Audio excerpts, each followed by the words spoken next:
कुछ भी समझ में नहीं आ रहा। सुमित बौखलाया। सगी माँ का देहांत हुआ और बेटों को ही खबर नहीं। पूरा हफ्ता बीत गया। तुमने गांव फोन लगाया? सुमित का चेहरा स्याह हो गया। सकपकाकर उसने नजरें झुका लीं। महंत जी अब भी उसे हैरत से घूर रहे थे। तो तुम्हें अभी तक समाचार नहीं मिला? ना, नहीं। अजीब बात है। मन ही मन बुदबुदाकर उन्होंने एक ऑटो रिक्शा रोक उसमें अपना सामान जमाया। खैर, अभी तो मैं चलता हूँ। मेरी ट्रेन का समय हो रहा है। 18 तारीख को वहीं मिलूंगा। धीरज रखना।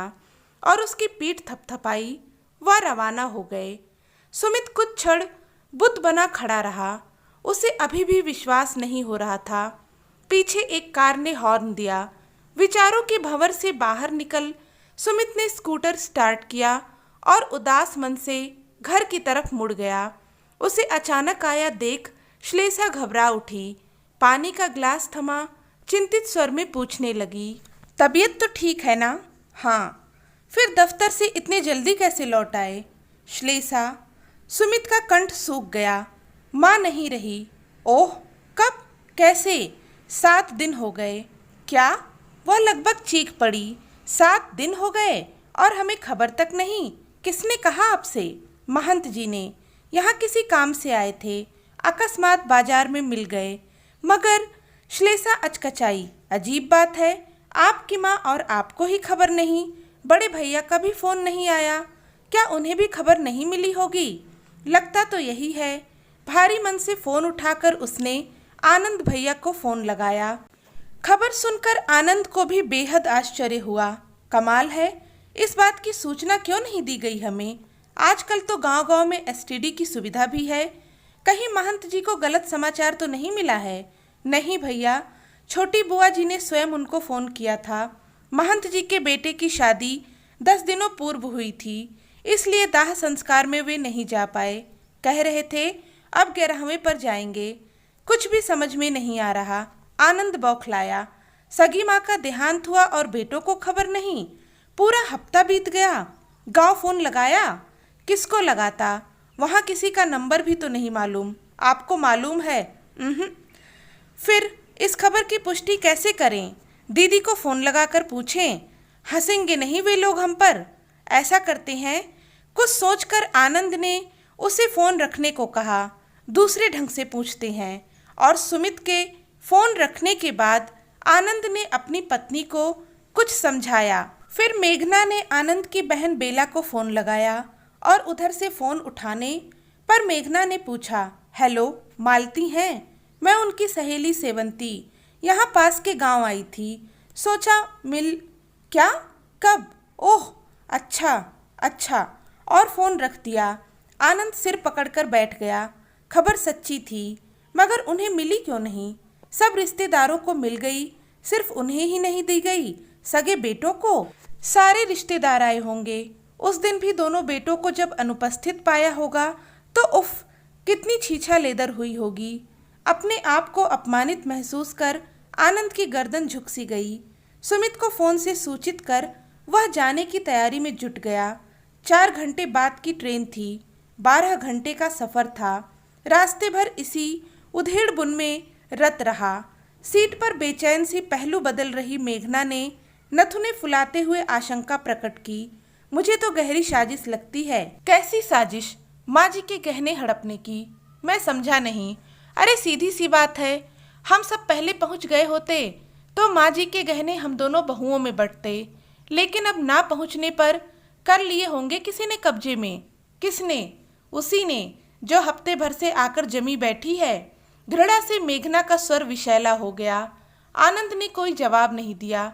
सिर झुकाए विचारों के भंवर में डूबता उतराता रहा। अगले दिन प्रातः 10 बजे के लगभग दोनों गांव पहुंचे।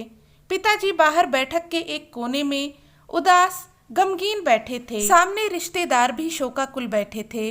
रिक्शे से उतरकर आनंद ने सूटकेस एक तरफ रखा और पिताजी की गोद में मुंह छुपाकर जोर जोर से रोने लगा। कैसे हो गया यह सब? हमें खबर तक नहीं मिल पाई। पिताजी ने कोई जवाब नहीं दिया। दीवार से सिर टिकाए, आंखें मूंदे, होठों को कसकर भींच लिया। उनके झुर्रीदार चेहरे पर दर्द की असंख्य लकीरें स्पष्ट दिख रही थीं। उधर मेघना रिक्शे से उतरकर अंदरूनी कक्ष में जाकर अपने विलाप से पूरे घर को गुंजाने लगी। दीदी से लिपटकर फूट फूट कर रोते हुए उनके कंधे को तर कर दिया उसने। 3-4 मिनट तक दोनों का यह करुण विलाप चलता रहा। फिर पिता की गोद से सिर उठाकर आनंद ने भीगे स्वर में उलाहना दिया, आजकल तो इतने साधन हो गए हैं, हमें फ़ोन तो करवा देते। करवा तो देता, मगर फिर सोचा कोई फ़ायदा तो है नहीं। क्यों? मुझे लगा क्या पता इस बार भी तुम्हें छुट्टी मिलने में दिक्कत आ जाए। आनंद को यूं लगा मानो भरी महफिल में नंगा कर जूते जड़ दिए हो उस पर किसी ने। सक पकाते हुए सिट पिटाकर हकलाने लगा, ऐसा कैसे सोच लिया? मरने की खबर सुनकर तो हम हर हाल में आते, और जीते जी। बात काटते हुए पिताजी का कंठ हठात रुंध गया। आनंद कुछ कह न सका, उसके लिए मुंह छुपाना दुश्वार हो गया। पिताजी से ऐसे आक्रामक रुख की उसने सपने में भी कल्पना न की थी। पिताजी ने एक ही बार में उसका संपूर्ण जीवन चरित्र उधेड़ कर रख दिया था। वहां बैठे रिश्तेदार होठों पर मुस्कान रोक मन ही मन आनंद की स्थिति का मजा लेने लगे। आनंद के लिए वहां बैठना असह्य हो गया, मगर उठकर जाता भी कहाँ? क्या घर छोड़कर वापस चल देता? उसी समय सुमित श्लेषा का रिक्शा रुका। श्लेषा रोती हुई अंदर चली गई। सुमित पिता के गले लिपटकर स्वर्गीय माँ को याद कर रोने लगा। उसका चेहरा आंसुओं से तर था और कंठ गम से अवरुद्ध। बस स्वर में हाय माँ, ओह माँ का विलाप करता रहा। कुछ मिनट रोने के बाद उसने हिचकियाँ लेते हुए पिता को उलाहना दिया, खबर तो करनी थी हमें। कैसे करता? बात काटकर पिताजी ने अपनी लाचारी बताते हुए कहा, मैं अकेला बूढ़ा दाह संस्कार का इंतजाम करता या तुम्हें फ़ोन करने जाता।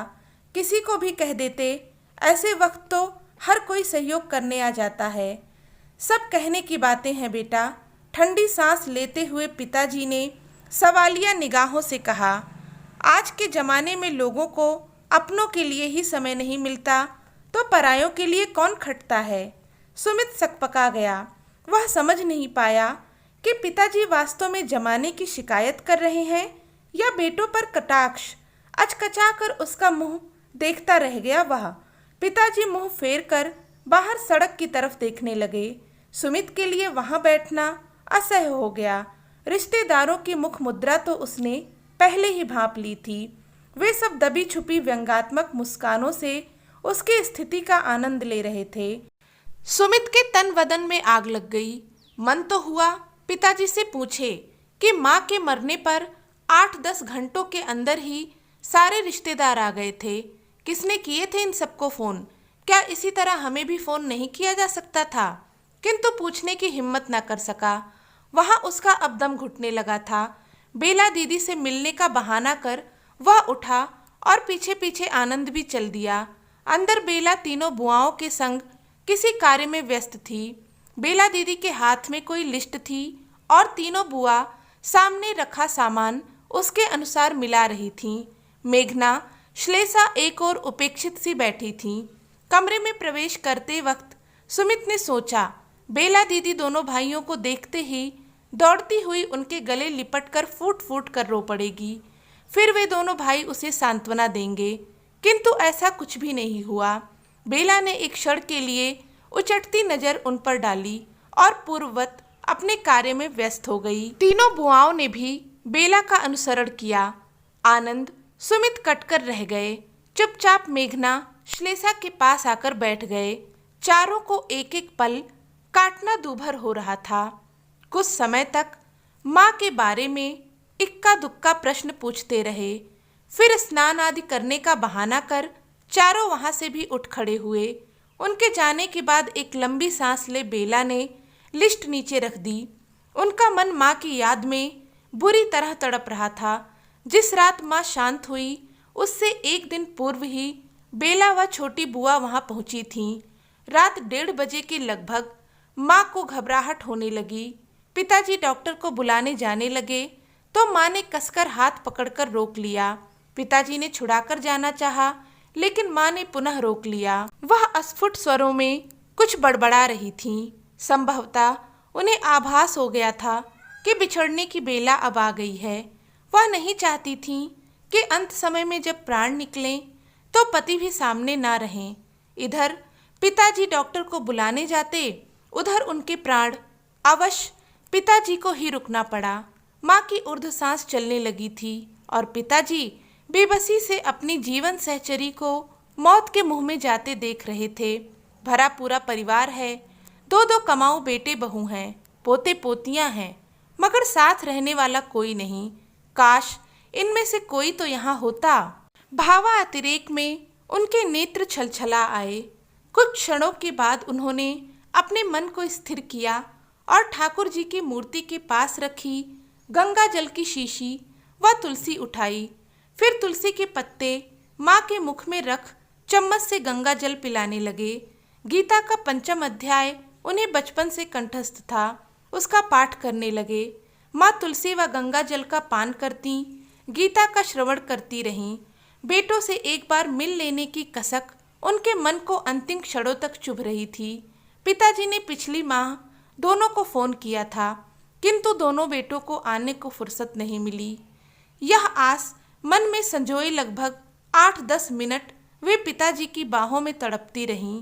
अंतिम सांस निकलने के पूर्व उन्होंने हाथ बढ़ाकर पिताजी के चरणों को स्पर्श किया। सामने ठाकुर जी को निहार अपने नाथ के मुखार विंद पर नजरें स्थिर कीं और हाथ जोड़ प्राण त्याग दिए। स्तब्ध पिताजी अपनी जीवन संगिनी की निष्प्राण काया कलेजे से लिपटाए फूट फूट कर रो पड़े। जीवन भर जिसने हंसते हंसते पूर्ण समर्पण भाव से साथ निभाया, आज वह जीवन भर के लिए उन्हें अकेला छोड़ अनंत में विलीन हो गई थी। पिताजी का कलेजा मुंह को आने लगा। वे अपने आप को बेहद अकेला महसूस कर रहे थे। लोगों को पैसे की कमी के कारण इलाज नहीं मिलता, यहाँ औलादों की विमुखता के कारण पैसा होकर भी नहीं मिल पाया। माना मौत अटल रहती है, मगर कुछ खटपट तो की जा सकती थी। क्या फायदा दो दो बेटों के होने का, इससे तो पुत्रहीनता भली। और ऐसे ही उद्वेलित क्षण में उन्होंने वह कठोर निर्णय लिया। आंसूपोंछ माँ की निष्प्राण काया पर चादर उड़ा, गमले से 2 पुष्प तोड़ उन पर चढ़ाए और दरवाजा खोल घर से बाहर आए। कॉलोनी की सुनसान सड़कें रात के सन्नाटे में साए साए कर रही थीं। छड़ी टेकते हुए वे कॉलोनी के बाहर मेन रोड पर आए। वहाँ एक एसटीडी बूथ था। बूथ का मालिक वहीं रहता था। घंटी बजाकर उसे जगाया। उसके दरवाज़ा खोलने पर असमय जगाने के लिए माफ़ी मांगी और छोटी बुआ को फ़ोन लगाया। बुआ को उन्होंने सख्त ताकीद की, दोनों बेटों को और उनके ससुराल वालों को छोड़कर बाकी सब रिश्तेदारों को सूचित कर देना। हतप्रभ रह गई बुआ, उहापोह करने लगी। लेकिन पिताजी ने कसम दे मुंह बंद कर दिया। फोन कर वे घर लौटे। सूना घर उन्हें काटने को दौड़ रहा था।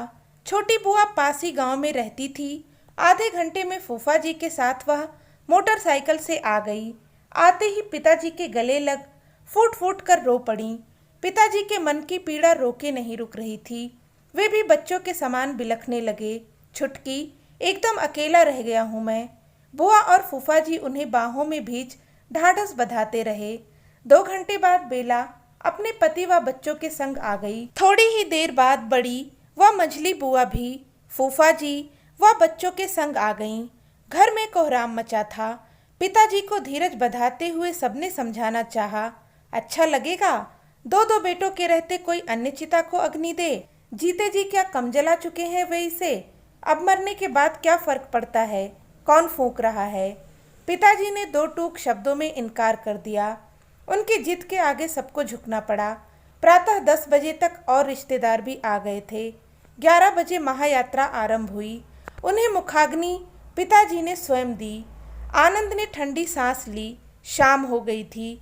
गरुड़ पुराण का पाठ करने के लिए पंडित जी पधार चुके थे। घर के परिजन रिश्तेदार बैठक व अंदरूनी कक्ष में आकर बैठ गए। आनंद एक कोने में जाकर सिर झुकाकर बैठ गया। उसका चित्त बेहद अशांत था। मस्तिष्क में विचारों की अंधड़ चल रहे थे। पिताजी के मात्र एक निर्णय ने उसके व सुमित के व्यक्तित्व का एक एक तिनका उड़ा दिया था। दोनों को रिश्तेदारी में मुंह दिखाने के काबिल नहीं रखा। समस्त रिश्तेदारों को मालूम हो चुका था कि पिताजी ने स्वयं ही दोनों बेटों व उनके ससुराल वालों को समाचार देने से मना कर दिया था। ना कहते हुए भी सब समझ गए थे कि एक अशक्त असहाय वृद्ध ने ऐसा अभूतपूर्व निर्णय क्यों लिया होगा। पिताजी यहीं नहीं रुके। उन्होंने रिश्तेदारों को भेजे जाने वाले शोक पत्र पर भी सिर्फ अपना ही नाम दिया, बेटों का नहीं। ये पत्र रिश्तेदारों में हर एक के यहाँ पोस्ट हुए, दूर दूर तक के रिश्तेदारों के यहाँ भी, बस आनंद, सुमित और उनके ससुराल वालों को नहीं। ग्लानि से आनंद की गर्दन झुक गई। उसके सम्मुख अभी एक भारी समस्या और थी, माँ का 12वां। 3 दिन बाद 12वें पर पुनः समस्त रिश्तेदारों का जमघट होने वाला था। कैसे करेगा वह सबका सामना? रिवाज के मुताबिक उस दिन मृतक के बेटों को पगड़ी बंधती है। पिताजी ने इस रस्म के लिए भी स्पष्ट इनकार कर दिया था। इसके बदले उन्होंने सत्यनारायण भगवान की कथा रखी थी। अब इसके लिए क्या जवाब देगा आनंद रिश्तेदारों को? पगड़ी नहीं होने का कारण तो सब खोद खोद कर पूछेंगे। घबराए आनंद व सुमित ने अभी कुछ समय पूर्व ही पिताजी से लगभग घिघियाते हुए इस रस्म के लिए याचना की थी, लेकिन पिताजी ने शुष्क सपाट स्वरों में लताड़ दिया था। मतलब क्या है पगड़ी की रट लगाने से? पगड़ी उसे बनती है जिसने जीते जी सेवा की हो। जब सेवा ही नहीं की, उल्टे जी चुराया हो, तो क्या मतलब है बेफजूल ढोंग करने से? इस साफ गोई पर आनंद सुमित कटकर रह गए।